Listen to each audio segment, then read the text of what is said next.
it's me, Julian Greystoke. I'm here with my space boyfriend, Garrus. And we're going to talk about something that I've been meaning to talk about for a little while, that is audiobooks. Specifically, I know some people who don't like to listen to audiobooks because they have trouble listening to them, staying focused, getting their brain to listen to audiobooks. Now, I am not an expert. These are just my personal suggestions and thoughts for things that might help you get better at listening to audiobooks. Anecdotal suggestions of how I learned to listen to audiobooks, and that might help you as well. Okay? Good? We're not looking at me like I'm some kind of expert up in here. I'm just somebody who loves listening to audiobooks. We clear? We're clear. Alright, let's do this. Hey guys, this is the world's fastest reminder that you can support me on Patreon and see all kinds of exclusive videos like these ones. Now back to your regularly scheduled program. The first big question that I have for people who struggle listening to audiobooks is, can you visualize scenes in your head?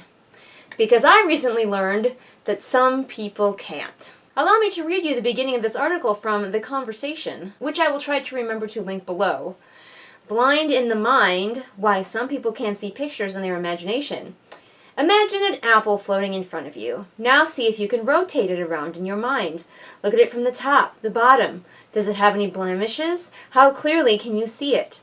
Some people see the apple perfectly, like watching a movie, while others have a very poor, wavering image. Although it might be hard to believe, a small portion of otherwise healthy people report having no visual experience at all. In other words, their minds are completely blind.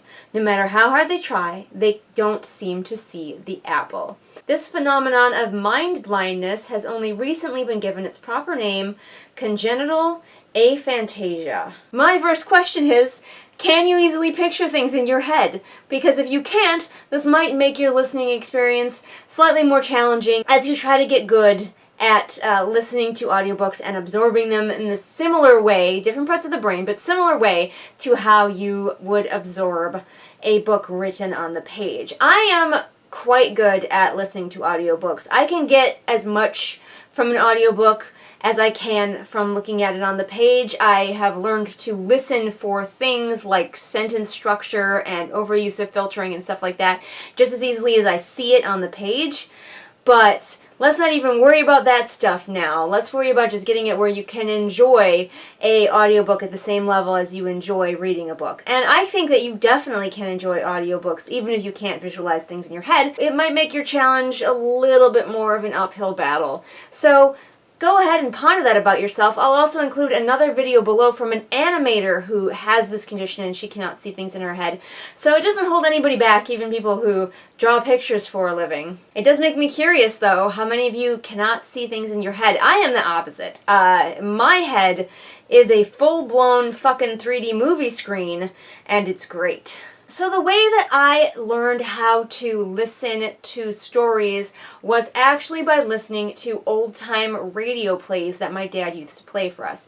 One, I think Christmas, he got us this huge collection, and I'm old, so it was cassette tapes of old-time radio plays, and they were just all different kinds. There were the comedies, there were the mysteries, there were the westerns, and he used to have us, as a family, we used to sit in the living room, no other screens, no other, distractions. We could probably draw or color if we wanted to. But we were supposed to sit and actively listen to the story. And I think that is the real key way that I began early to train my brain to absorb stories auditorially. But I think that could work for just about anybody. So if you're having trouble getting into an audiobook with a single narrator, I highly recommend that you give radio plays a try. Maybe something with multiple voices and descriptions of the action and sound effects going on will help start you down that path of being able to more easily absorb things through listening.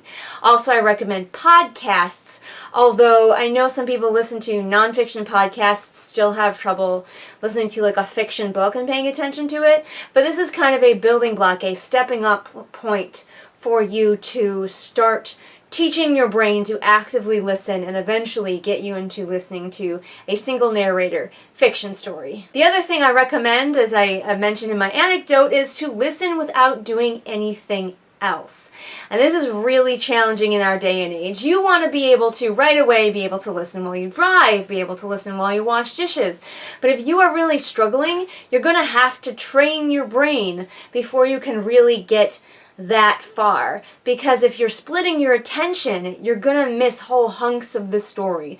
Eventually, you'll get really good at it. Like, I'll be at work and I'll be like doing my thing, and I don't have a very mentally intensive job, but I do need to pay some attention. But I'm able to easily listen to a book while I am working or driving or doing the dishes or whatever. But as I said, I recommend starting out without any distractions. And if you're someone who's prone to falling asleep when you're in that situation, maybe make sure that you are sitting up straight, maybe make sure that you're not in the most sleep-inducing position, maybe even get up and pace. Like if you can pace and listen at the same time, do something to keep your brain alert without too many distractions. My next suggestion is to listen at short intervals. You might be frustrated that you can't just sit down and listen to a whole book or whole chapters of a book right now.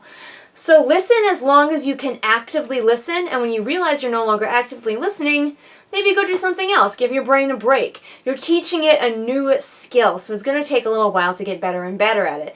And eventually you may be able to teach yourself to go longer and longer actively absorbing the story. My next suggestion is don't listen at bedtime. As we mentioned, if you're one who's prone to falling asleep, as you listen to things, yeah, you're just gonna fall asleep. And the last suggestion I have written in Mr. Notebook is take notes as you listen to help train your brain to pay attention. Like I said, it's all about teaching your brain to have active listening to a stimulus that you had maybe previously just been processing as background noise. So it might be helpful for you to try taking notes. But what do you think? Do you think any of these suggestions are helpful? Are you struggling with listening to audiobooks and you really want to join the crowd, the people who are actively enjoying those great audiobooks as they drive, as they work, even as they relax? Well, I hope that some of these things can be helpful to you. And if you are an avid audiobook listener, feel free to leave below how you got into listening to audiobooks, how you trained your brain. I was lucky. I was sort of forced by my dad to train my brain at a young age to listen to audiobooks. But not everybody has a father who makes them sit down and listen to old-time radio with no distractions. My dad was a little intense in our childhood, but that's alright. It's okay, it left me with some skills, like listening to audiobooks really well. And also knowing a lot about old-time radio characters. Not enough people appreciate old-time radio and how, fun it is. Speaking of which, I have a video all about my top 10 old-time radio plays that you should definitely check out. I'll try to remember to link it in the doobly-doo, along with every other thing I'm linking. Future me, I'm so sorry. There's so many links. I'm sorry. If you liked what you saw here and you wish it was higher quality, you can support me over on Patreon, where not only will you be helping me afford better equipment, but you'll also be getting exclusive content not seen here on this channel, plus other rewards depending on what level you pledge at. All the links to my social media are in the doobly-doo for ease of your clicking, and I'll see you again next time with whatever it is I happen to be doing next time. Bye! Hey everyone, it's that time again. Time to shout out my patrons: Lennox, Amanda, Thelia, Jenny, Joseph, Kim, Lisa, Sabby Panda, Sam, Sarah, Savvy, and Scribbling Cat. I thank you all so much for being my patrons. You guys rock.